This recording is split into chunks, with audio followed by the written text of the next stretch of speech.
This is not your regular Mercury retrograde in Aries. The North Node is there, so this is linked into the eclipse cycle. And Chiron, the master teacher, the master healer, is there. We are clearing out some big energy with this retrograde and liberating our connection to our soul with the information that we collect in our environment, bringing in our own autonomy. Right. My name's Chloe. I work with card divination, astrology, and I channel energies through my body. As you can see, my hands are moving around right now. There's also the vocal light language. These are all modalities of communicating with energies from different dimensions that help us heal, attune, and activate in alignment with our soul's frequency in this incarnation. When I say our soul, I mean you, the you within the you. You are not separate from it. We're here to peel back those layers and reconnect and integrate. That's really interesting. So that sound you just heard, I have not heard that sound, that form of transmission, until I did the collective reading for Mercury in Aries and the retrograde. So I'm going to be doing a little meditation when I finish this series to see what wants to come through with that energy. For those of you who know your time of birth, I really recommend you check out the sign that falls in the first house. This is called your rising sign, where your ascendant is. I read for the signs as if they are the rising sign, so the astrology will link in closest with this.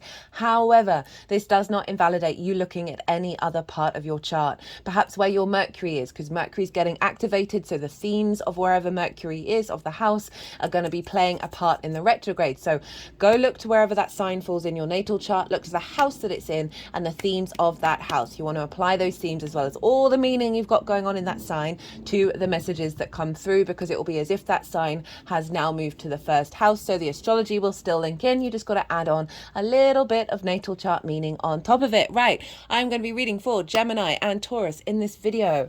I hope you enjoy. Gemini rising, how you doing, Gemini?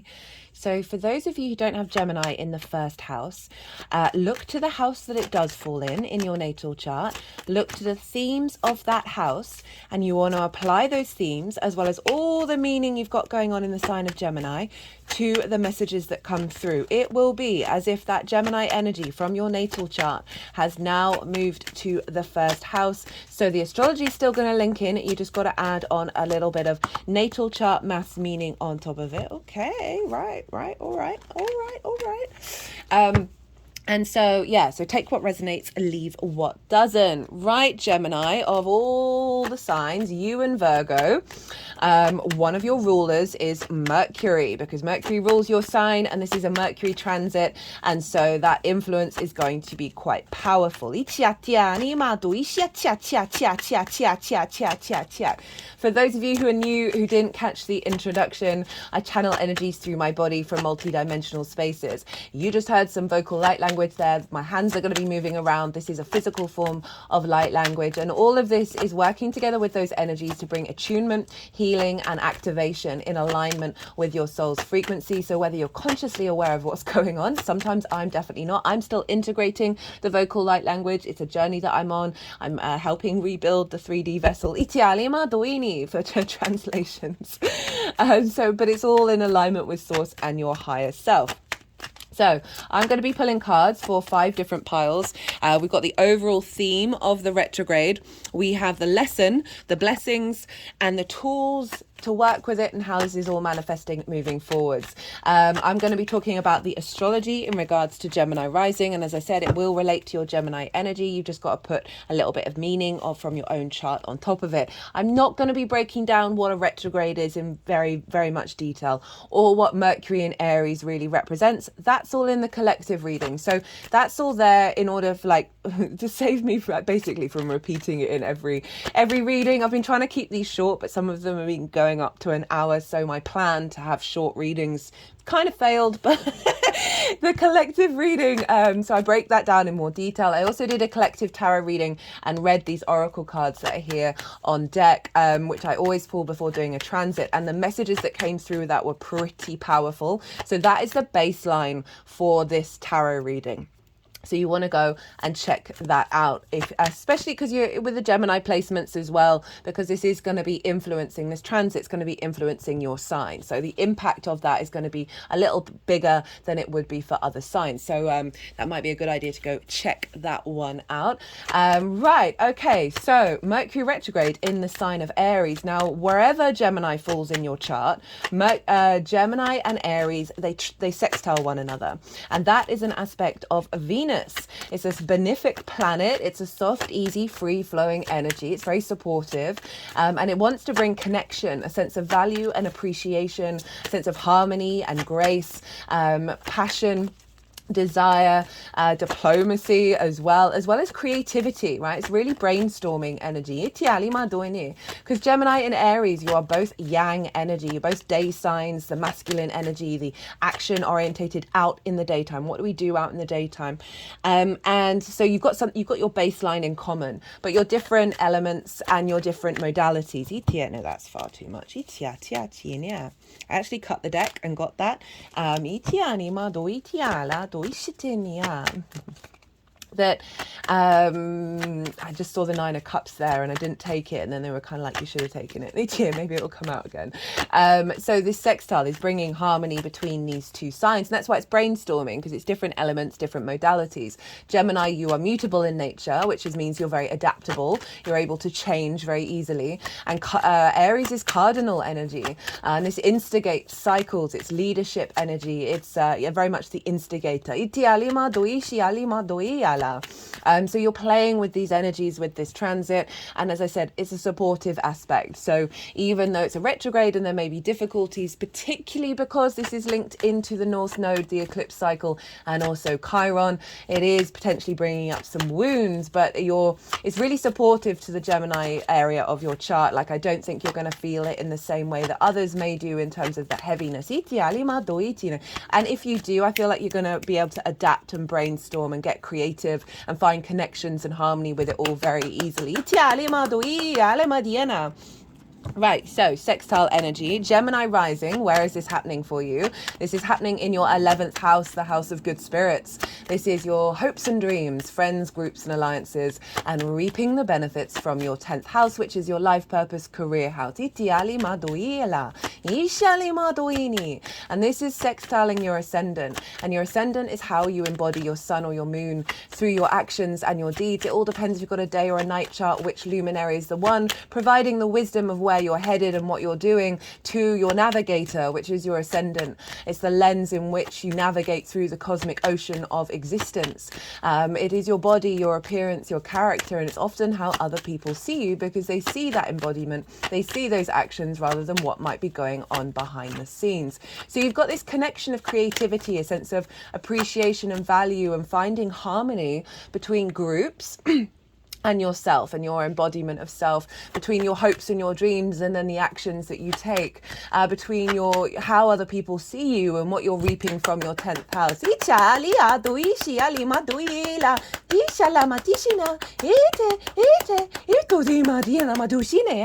Well, I like that one.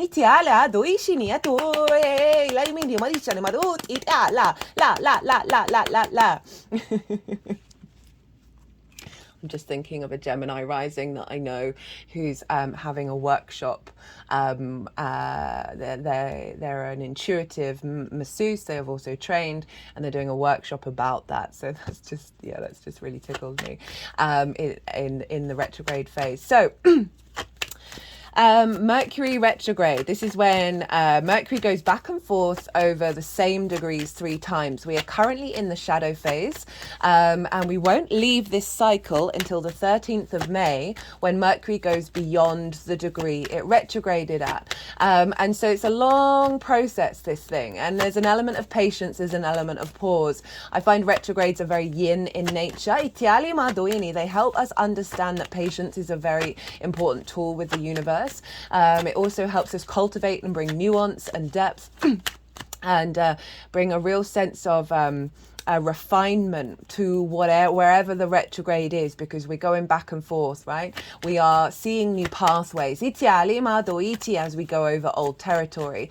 All the dates and all the degrees and all the astrological aspects are all in the description box. All. I break down the sort of the key points in the collective reading. So particularly on the days that Mercury changes direction. These are really important days. We often get big clues about the retrograde and also how that retrograde is going to unfold moving forward. So that's all in the description box. It's a lot of information.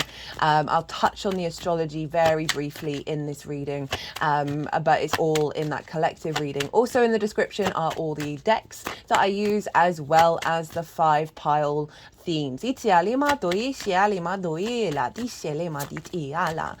Mercury, the key word for me for Mercury is flow.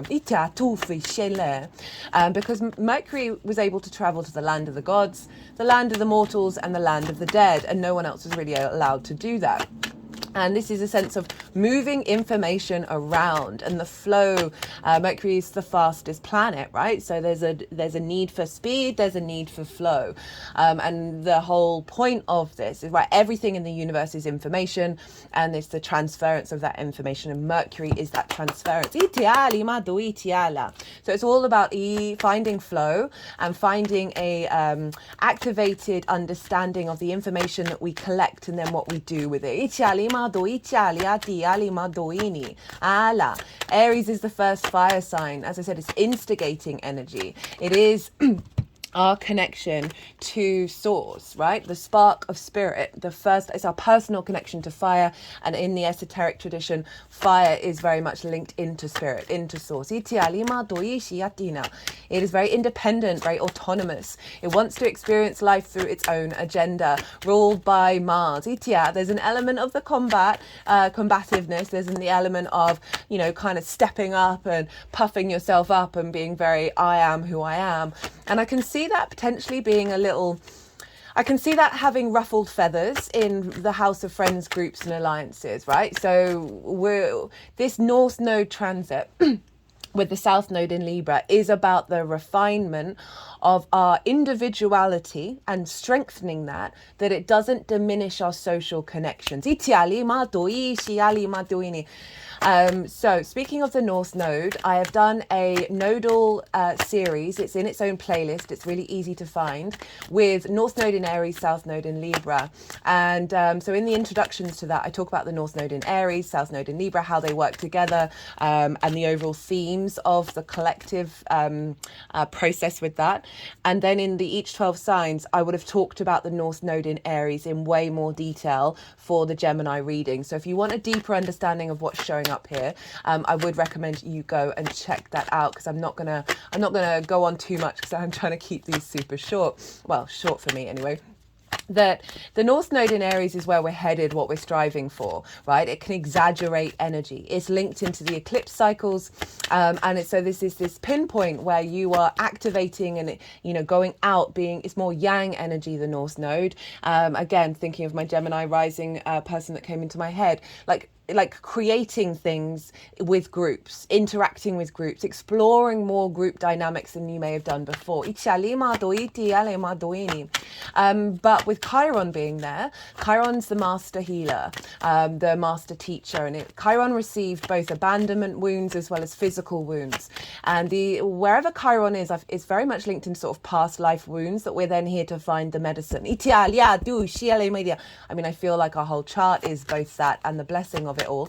But Chiron is really the place where through the wound we find the medicine, right? Through the snake bite we get the venom that's actually a antidote. And Chiron's been doing a lot of work around collectively around the autonomy of the individual. That's certainly been something that's been impinged upon very loudly over the last 4 years, and we've had a lot of legal things turn over a lot of those things, which is great to see, and talked about that in the Libra collective reading for the eclipse, because Lady Justice is the card for Libra.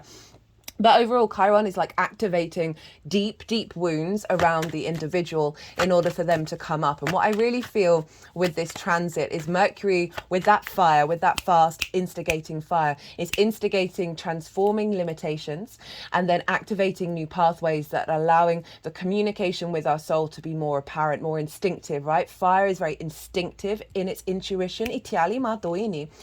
And so Chiron is helping this process but can both exaggerate the wounds, but it's going to lead to an exaggeration in a healthy way of the wisdom that we find within it.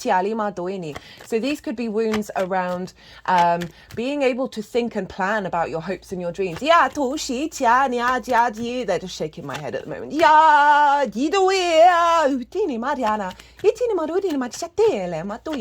Of being able to connect to that transformative energy and like be able to put it into practice. So wounds around that may come up. As I said, wounds around the very fiery combative energy around friends, groups and alliances, and perhaps feeling like interacting in groups can be a little bit involving conflict. And if that is the case, or if that's an old wound that's not necessarily relevant right now in your current life, it's possible that this is going to rise to the surface in order to be transformed, where you embodying your own authenticity and your own autonomy in a group rather than creating conflict should then, I feel like, is then with this Mercury retrograde going to become an energy that's then accessible to others. And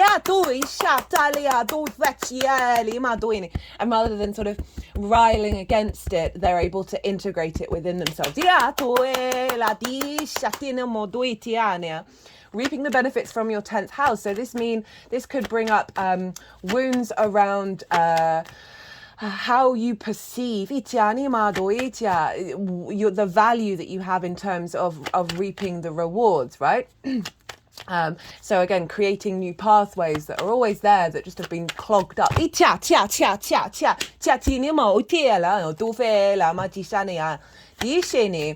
So Mercury retrograde, as I said, goes back over the same degrees 3 times. So there may be conversations, there may be situations that you have to revisit. You're not going to have all the answers. Retrogrades are really asking us to pause and observe. Mercury retrograde can be a great time to collaborate and sort of brainstorm and work on something. So perhaps working with people in a group, brainstorming your hopes and your dreams, without putting too many assumptions and expectations into them. This also could be, what else could show up here? Just getting a feeling of a reevaluation of perhaps observing how others observe you. And that's creating a shift in your embodiment in a way that's reconnecting you back to you, because it could be observations where you're like, that's just not who I am, or I had never perceived myself in that way, I can see where you're coming from, and that's sort of integrating and giving you more embodiment. And overall, just like feeling that you're then going to be able to find the information, connect the dots to navigate perhaps with friends, groups and alliances that then start creating your hopes and dreams, like collaboration going on. There's also so Mars rules Aries, not the 9 of Cups, but it is the 10. Mars rules Aries, and Mars is in the sign of Pisces for the majority of this whole transit. And Pisces for you, Gemini rising, this is squaring your squaring your Gemini energy, fellow mutable sign. And it's in your 10th house of your life purpose, your career, your visibility, your reputation. So there's a real sense of connection because Mars is influencing what's going on with Mercury, of a recalibration into alignment around your soul purpose and your career that's influencing then how the opportunities that come in where you reap the benefits from it.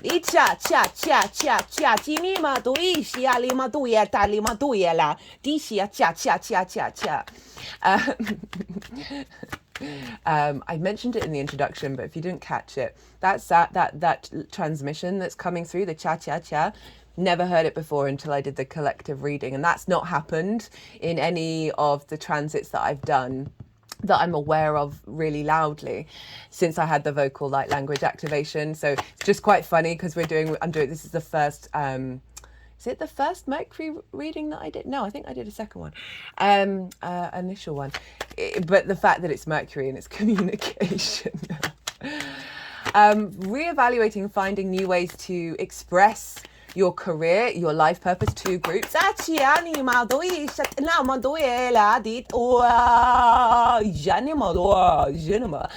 they're sort of tapping on the around the heart.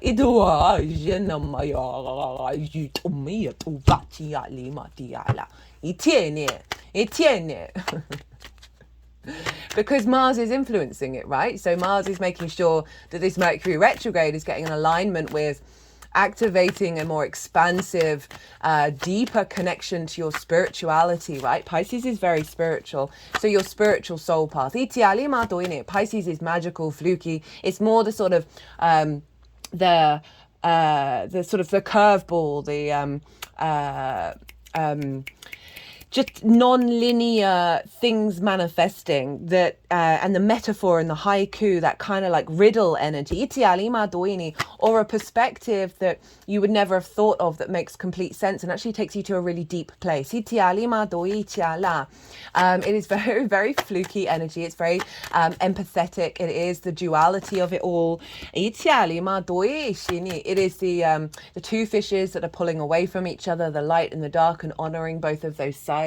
It's a very compassionate energy, but as I said, very magical. And so this is all feeding into Aries, which is very spark, rational, yang energy, and Pisces is the collective emotional consciousness, unconscious, and Aries is the personal connection to fire. So we are recollaborating.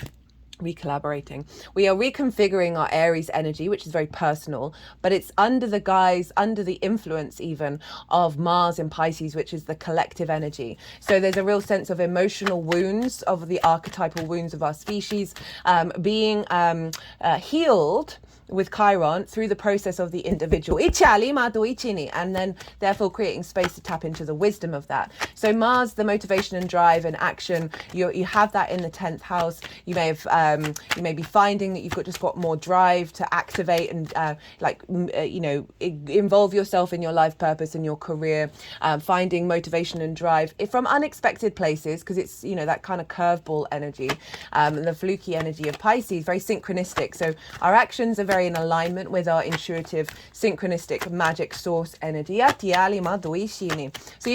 you'll have a lot of focus around the 10th house, because that's where Mars is, and that's influencing. Okay, get this in alignment, get this new sense of you're connecting to source from that Pisces energy with Mars, and it's infusing you with a new reality, because Mars, when Mercury goes direct, Mars is conjoined Neptune, and Neptune is very much about bringing different realities into our own. So you're bringing this sort of higher level of source energy into your life purpose, into your career, and infusing into Mars, right? Mars is going to make two conjunctions as it goes through the sign of Pisces, one with Saturn, which is about responsibility, due diligence, integrity, commitment to your legacy. Great transit in the 4th. You may find yourself with just dedicating yourself a bit more to your life purpose and your career. Mars makes these conjunctions every 2 years. Its cycle is 2 years around the Earth. So it's making this conjunction, activating a new sense of maturity, and then is making a conjunction with Neptune on the day Mercury goes direct, of bringing that reality from source into your actions, that's fusing into Mercury, right, of being able to connect the dots that help facilitate the expansion of this. Your focus is more in alignment with your life purpose. So very powerful stuff, guys. What else did I want to say? I talked about Chiron, as I said, potentially bringing up some wounds, some sense of if you felt isolated, if you felt just sort of all of those things that can show up in that 11th house of good spirits, right? In order to be transformed into the wisdom, and perhaps some of those things that you learn with this retrograde is how to communicate that with others. In order to provide the medicine. Now Mercury, as I said, is influencing Gemini, so all of this is influencing your embodiment, this recalibration back to your, or the sort of the autonomous self, giving you more direction around your hopes and your dreams, about how you are more yourself in friends, groups and alliances, which and then also the embodiment of someone who is open to receiving, reaping the benefits from your 10th house. And some of us, even if we feel like we were already that, there can be some lingering things that are going on in the unconscious spaces that may be blocking that. And speaking of that, now I haven't mentioned this very much, Jupiter rules Pisces. So Jupiter is influencing what's going on with Mars, and Jupiter's over in your 12th house, your hidden house, your house of mysteries, the unconscious spaces. Depression, anxiety, loss, grief, isolation can all show up with the 12th house, but also underneath all of that is the magic of your soul, right? And so Jupiter's helping find some ease in those unconscious spaces. So it's providing a sense of wisdom and generosity. So that's all helping liberate any blockages around the actions that you take that are actually supportive, rather than perhaps recreating old cycles. That's then infusing that into Mercury, who is then recalibrating your framework in regards to the themes of the 11th house.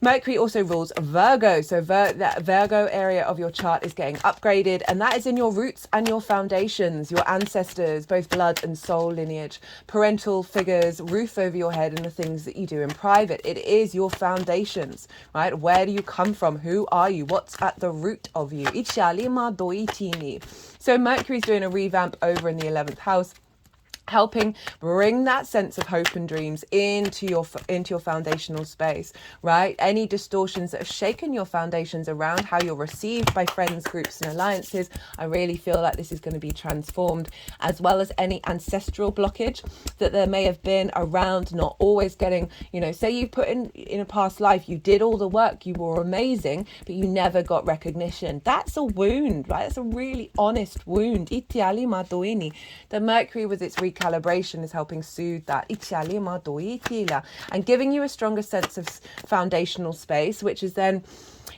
creating space perhaps for you to have more energy at home to do the things that you want to do, that you hope and dream over. Those of you who might work from home, this is a really good boost of bringing that into alignment. We're going to have an eclipse during this cycle, 7 days after Mercury goes retrograde. I'm going to be doing that as the next transit series. And so we've got big eclipse energy. We've got a new moon, basically. It's a solar eclipse. And so there's a real activation here with this retrograde that is part of a longer term cycle, right? The nodes aren't going to be in the sign of Aries. North Node isn't going to be in the sign for Aries for nearly 18, 19 years. So this Mercury retrograde really is tied into a longer term trajectory. Okay, look to where your Mercury is in your natal chart. Look to the house that it's in and the themes of that house. You want to it's likely that those themes are going to show up with the Mercury retrograde, and it's also useful to sort of work with those themes with what's come through in this reading. Obviously with retrogrades, it can be miscommunication. Things can get lost in the mail. So if you're doing anything important, I would recommend making sure that you're checking in with whoever you sent it to, that they've received it. Make sure you make a copy for whatever it is, or if it's something that you can't make a copy, record a delivery or something like that. Contracts, yeah, I always say do what's right for you, because Mercury's retrograde for basically the whole year. So we've got to sign contracts. But if you are involved in anything like that, check the fine print, right? Because there might be something that you miss that you can't then go back over later. So be really mindful and be still with this retrograde. Okay, that's kind of everything that I wanted to say. There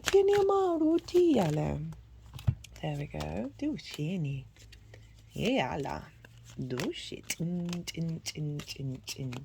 Right, so let's get on. I'm going to go consciously quiet now. I'm going to soften my mind. The energies that I work with, they are going to move the cards around. They are going to do some energy work. Then they're going to put them into the 5 piles. And that's when I'll bring the tarot into the astrology. I call you to soften your mind as well. I'll let everything settle and then see what intuitive hits show up for you while we do this little bit of channeling. Dialia, dialia, dialia, dialia, utia tutu, shiana, matinia, diala, diala, ma do fia, tia, tia, tia, tiene. Etu, hi, tialia, tia, tia, tia, tia, tia, tia, tia. O tu, tu, tu, tu, o tu, tu, tu, tu, o tu, tialima, o tu fa, tinina, ma iele. E tu chinia chin chin chin chin chin chin chin chin chin chin chin chin tu shi tu wa ya ni ma o tia tu tia chin tu mitelela di sia la mai tu fine maritia liala e tu ela e tu ia la ma di sia la titinia ti si Ishit itialia titiale itufitiala dija la matissime etum etin chin chin chin chin chin chin chin chin chin chin chin chin chin shiala di shiale etuela etu tu itia Itia la me utu ishitia. Iti ti ti ti ti ti ti ti ti yama. Ushia. Dishena madialima. Hina. Shinia. Dialima duiti niatini. Etini ma duiane. Etala di shun tun tun tun tun tun tun tun tun iya tu fu tu ishini etini atine la madu yana etu tu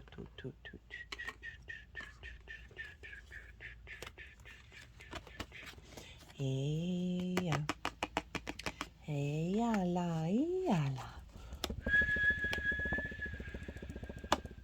Itu futu ialia. Itian. Itian.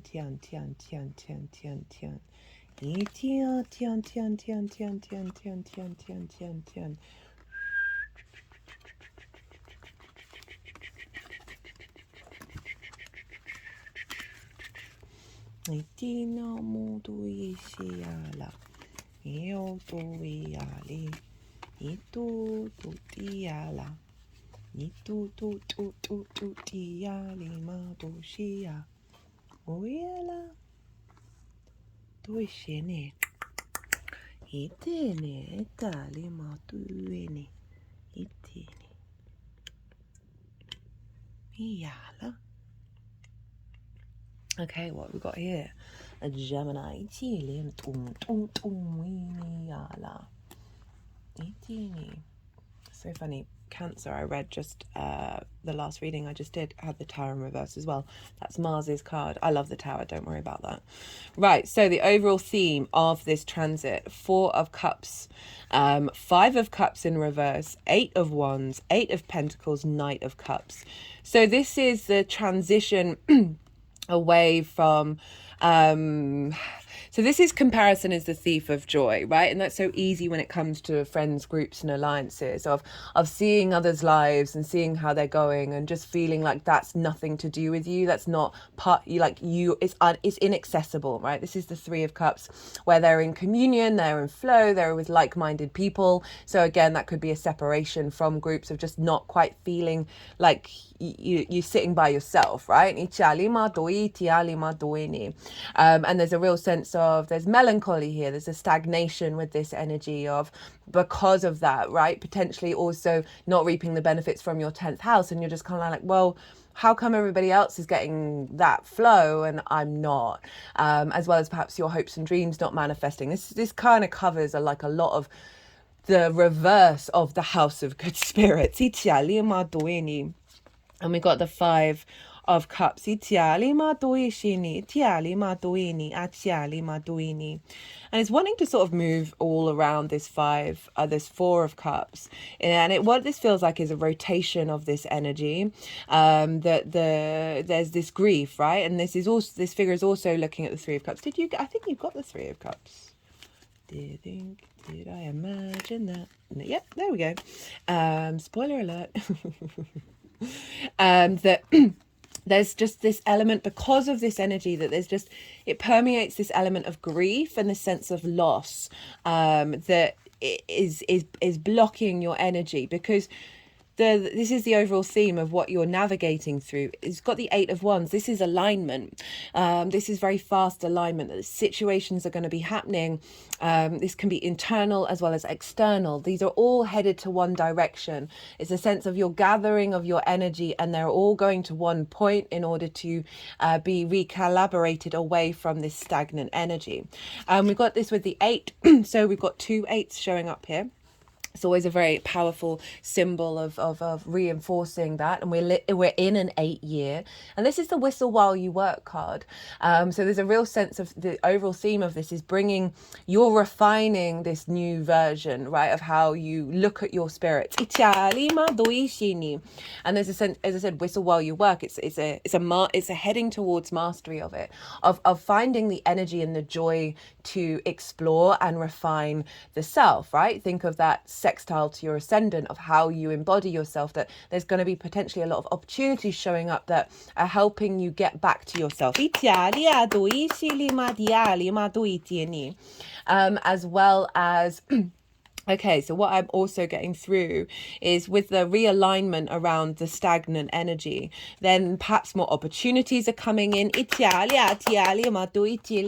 for you to then take action around your hopes and your dreams of reaping the benefits from your 10th house, and like finding collaborative work with groups who appreciate your work. We've got it with the Knight of Cups, and I love this because this is very Piscean energy. Mars in Pisces, very much so. And this is the true romantic, and it's not just about romance as in like with another person. This is about life, romancing life, and moving with flow, and moving with love, and moving with just your intuition as well, really heightened. That the overall theme of this is the embodiment of this transit that's helping you feel good. This figure doesn't have that, isn't the 5 of Cups, isn't the 4 of Cups, and is able to intuitively move, right, and transition into places, but it's coming from a very creative, imaginative, love orientated energy. So if you think about the sextile to your ascendant, right, the embodiment. So this is your ability with the energy that's coming through is helping you embody. So the actions that you take are taking you towards your hopes and your dreams. Now the lesson of this transit is strength. The Knight of Pentacles, Knight of Swords. So you've got the 3 knights out of the 4. And that's embodiment, right? Knights embody their suit. So there's a real powerful message of the ascendant energy of your embodiment of this. So the lesson here is what I'm getting. Strength is about rebalancing, right? It's a pause energy, and it's through love and kindness that these figures are engaging with one another. There's no domination, there's no subjugation. This is our instinctive mammalian energy with our higher self, right? Our soul energy, and they're in union with one another through love and kindness, and the strength that it takes to be vulnerable in these situations.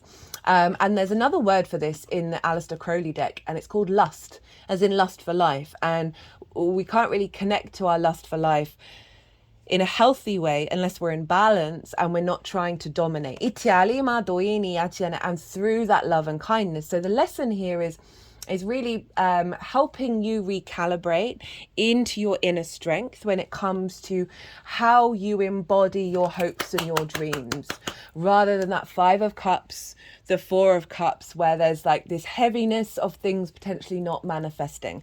This is calling you to work on that, to give yourself empathy and compassion and navigate these difficult wounds, and through And then through that, if you're embodying that in yourself, you're embodying that with others. You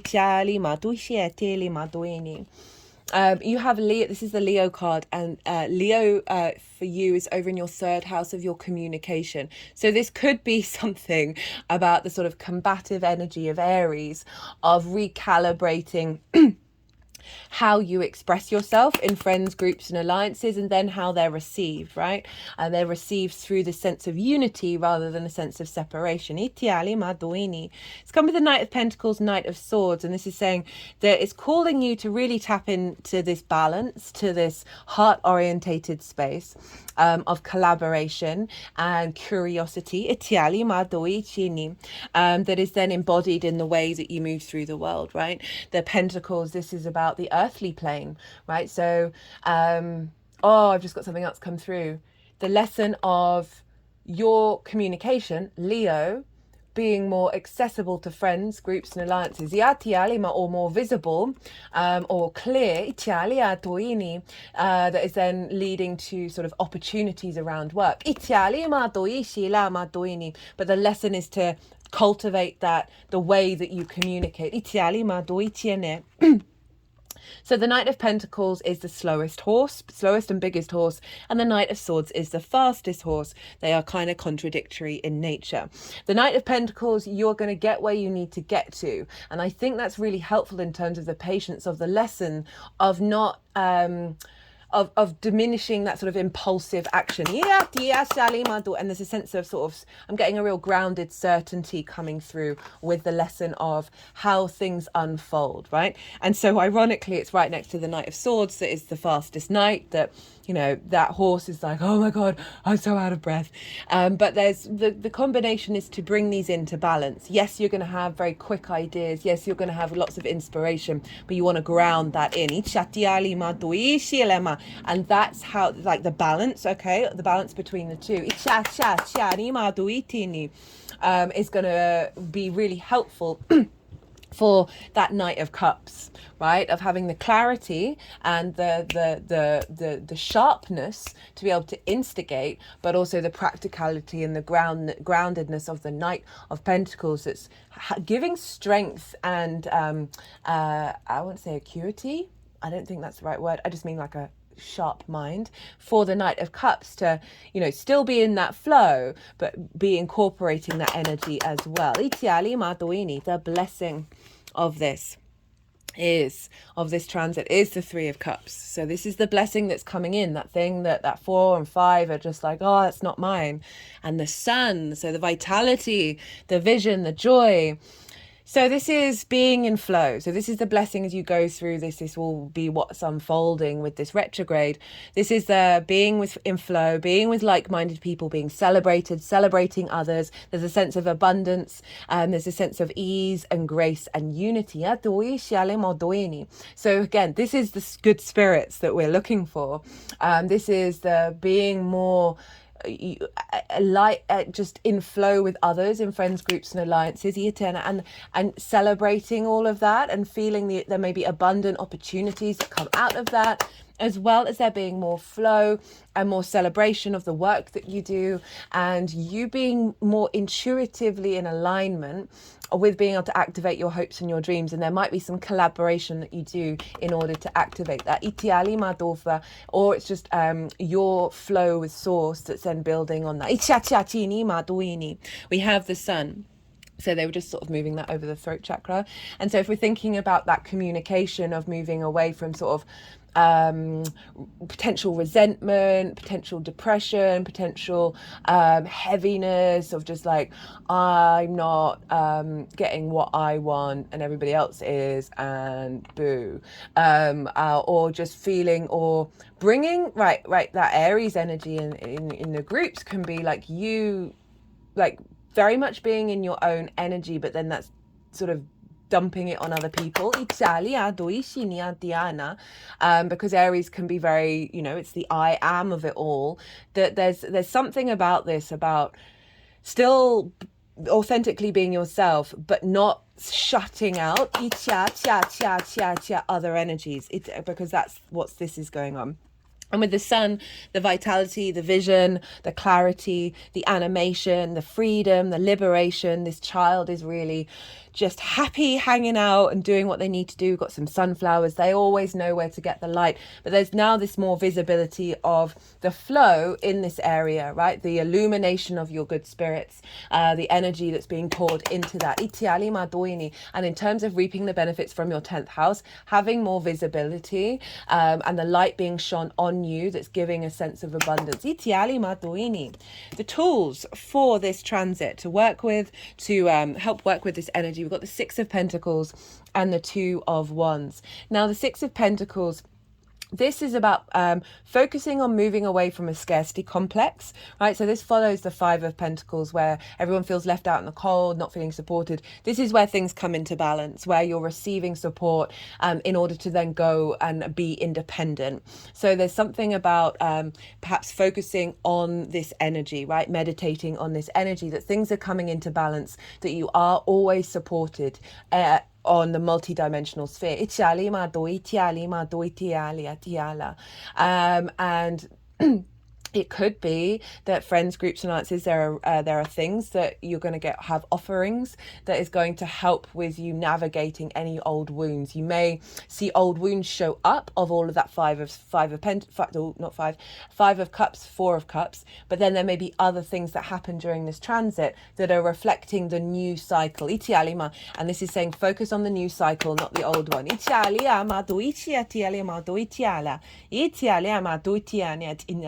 And also this card for me is very much like a higher being, and that can be in the 3D realm as well as the multidimensional realm of the tool that you have is that you are going to be getting clues. You're going to be getting things given to you from the energetic sphere that are going to help you on your journey. So just keep an eye out for that. We've got the Two of Wands. Now this is a pause card. And so I'm not surprised it's shown up in the tools. All the tools have had pause cards. And this is about long-term manifestation, but you've got to get the lay of the land first. So this is, again, retrograde, going back over things 3 times. It takes a while. This is saying go into meditation, observe what's going on. Don't react. Don't be that Knight of Swords, very Gemini energy, and jump straight into it. Give yourself a moment of reflection and follow your instincts and your intuition. But this is generally just saying you are in a transitory stage. There's a new dynamic coming in. You are exploring that and integrating that before you then go out on the journey. So if there's some things that you're like, oh, I want this to manifest now, this is saying if that happened now, you wouldn't be integrated enough for it to truly manifest. Got the whole world in your hand. So this is you're recalibrating a way of realizing you have the world is your oyster, as in your hopes and your dreams are going beyond the limited paradigms. So observe and think about your dreams. Think about your hopes. Think about what you want. Feel what that feels like. And then perhaps do some candle work, right? It's fire energy. Light a candle, do a meditation with it, and send that out there. So we've got that Tower in reverse, and the Tower in reverse, with the Ten of Swords underneath, right? So that is, we are moving through some karmic energy that's blocked and immobilized you, and that's being pulled down, right? In reverse, one of the ways that I read the Tower is it's an internal pulling down, internal structures, internal limitations, rather than external, that you're working through and navigating. So how all of this energy is, we did have the Five of Swords. I forgot about that. How this energy is manifesting moving forwards. 5 of Swords in reverse, 7 of Wands in reverse, the High Priestess, the Emperor, hello, Aries energy, and the 10 of Cups. So this is sort of bringing up what I was saying about having Aries in the 11th can either mean you're a bit combative with friends, groups and alliances, or there is always this element of conflict. There's other stuff as well. There are other frequencies, but this is shown up. So it's saying, okay, this has been a pattern, right? This for me, and these 2 cards actually really represent some of the archetypal issues that we're working through as a species. So this is about winning, but at what cost, right? This is about the bully and the victim mentality. And so often the bully was the victim. We must must never forget that. There's a real sense of a cycle of conflict, a cycle of grief. This figure is holding the Three of Swords. That's grief, heartbreak, heart limitations. This can be internal conflict, right? Around your hopes and dreams, around potential resentment or separation of not getting what you want, or the conflict in groups. It's in reverse. So this is saying this transit is reversing that inherent conflict energy. I really do feel that this North Node, South Node, Libra axis is refining that. Arguably, it's got very loud on the main stage, but we'll see. It's all about the individual. Speaking of the individual, this is the other card that I feel represents what we're struggling with, right? This figure is on top of a cliff. This represents the higher ground. They have something of value, but they look how unsteady they look. They're wearing different shoes. And if you're trying to keep steady, having a different heel is not going to be the one. And they're in sort of scarcity mindset, competition mode, right? They're like, I've got to fight off all the competition, rather than just thinking that, there's abundance. Everyone can get involved. I'm not going to focus on what they're doing. I'm going to focus on what I'm doing and my own value. This is the opposite of that. This is what we all have. Inherently, we all have something of value, but we're all very unsteady. It's in reverse. So this is reversing it, a change of perspective, of perhaps not seeing that you're in competition with everybody in those friends, groups and alliances, of perhaps not forgetting your own value, right? Comparison is the thief of joy, and really embodying your own power, rather than fighting off perhaps everybody else getting a bonus and you not. This is in reverse of like, there's now value feeding into you. You're not unsteady around your hopes and dreams. You're not unsteady with groups. There's a more certainty within yourself. We've got the High Priestess and the Emperor. I mean, come on, what a pairing. I love it when these two show up together. Very yin and yang in their nature. The High Priestess, she is our higher self manifest, right? This is the acknowledgement that you are drawing towards you that which serves you, a heightened intuition. This is the Moon's card. A real sense of being at peace. So there's a real sense of faith that's being embedded within you, that there's fundamentally, you're drawing towards you your hopes and your dreams. You're drawing towards you reaping the benefits from the 10th house. You're drawing towards you soul family. In friends, groups and alliances. And this also can mean a heightened intuition with all of that, right? With groups, like really sort of, seeing the synchronicities, being able to say something to somebody that they really needed to hear. Understanding the wounds of the collective.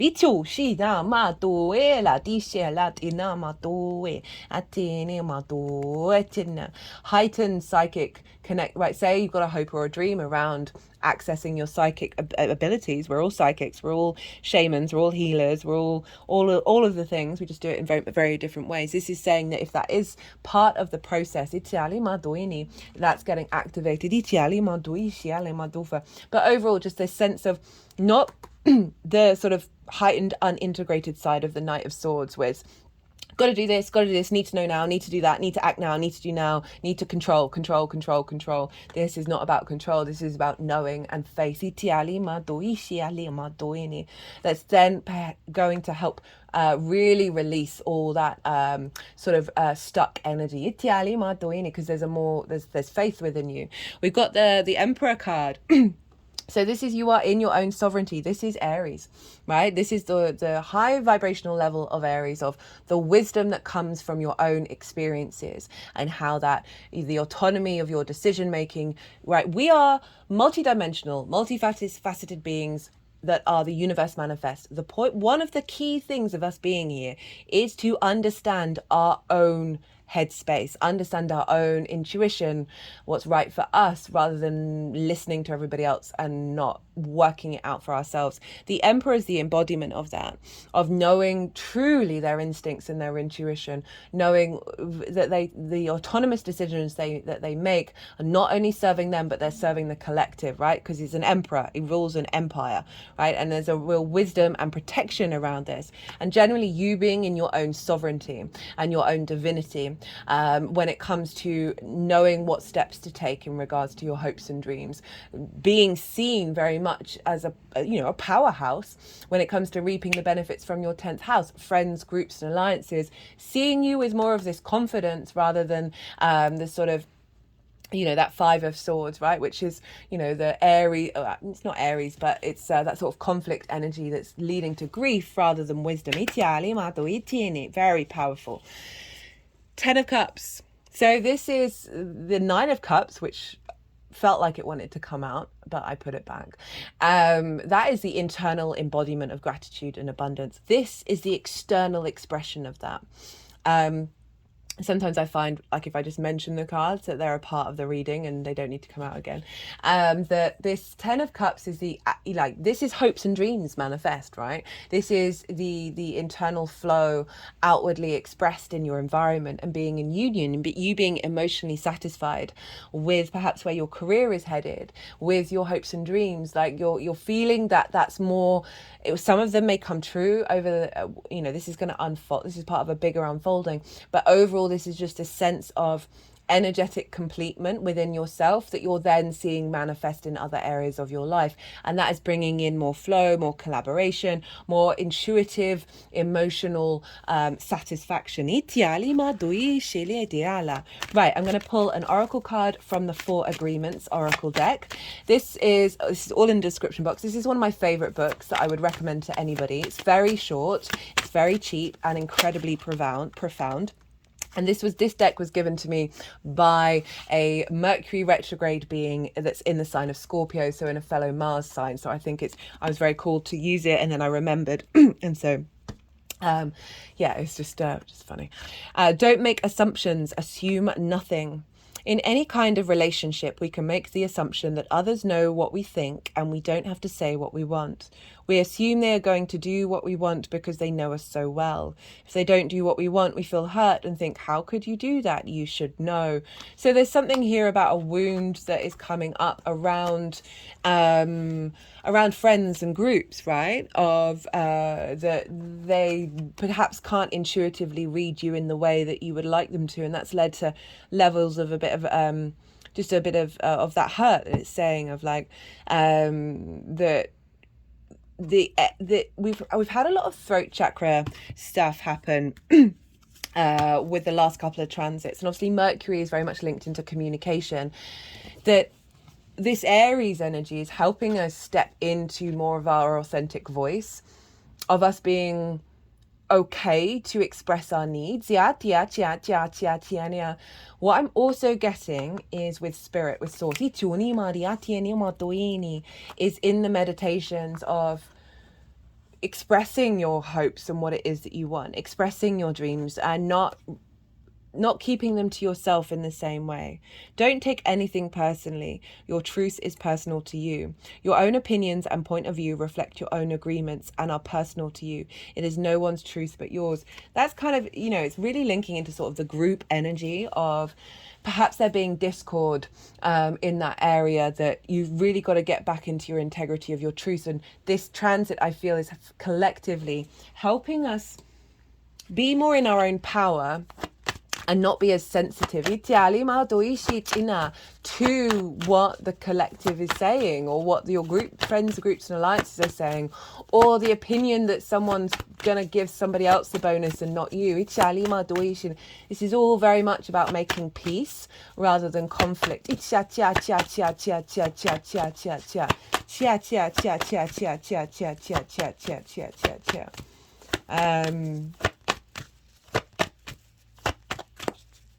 It could be that you're going on a journey of reassessing your own opinions in regards to how you think your hopes and dreams are going to manifest.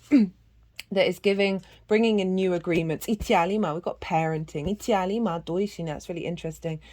So parenting yourself in the way that you're communicating, the way that you're understanding. Got relationship change and karmic completion. And healing. What was I saying? That, you know, like I swear the most in Aries transits, right? I swear naturally. I'm British, this is what we do, but I'm very mindful of not doing that on this channel, even though I do love a good swear word. But in the Aries readings, I end up swearing more. So there is this sense of not masking and just being very forthright. And it feels like there's an element of navigating that and refining it. Something's coming to an end. Yeah, that Ten of Swords. That sense of immobilization and any betrayal, right, that you may have felt. We've got healing and then a relationship change with that. There's going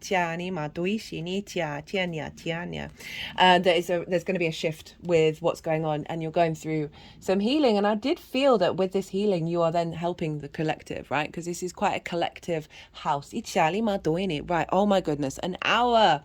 Gemini, these started off at being around half an hour. I swear I'm trying my best. I hope you enjoyed this reading, Gemini. Yeah, it's going to really influence how you embody yourself moving forwards. If you did like it, don't forget to hit that like button. It would be an honor if you did. If you would like a personal reading, I have recently launched my website on the spring equinox, so all the information's in there. Be good to yourself, Gemini. Be good to those around you, and most importantly, be well until we meet again.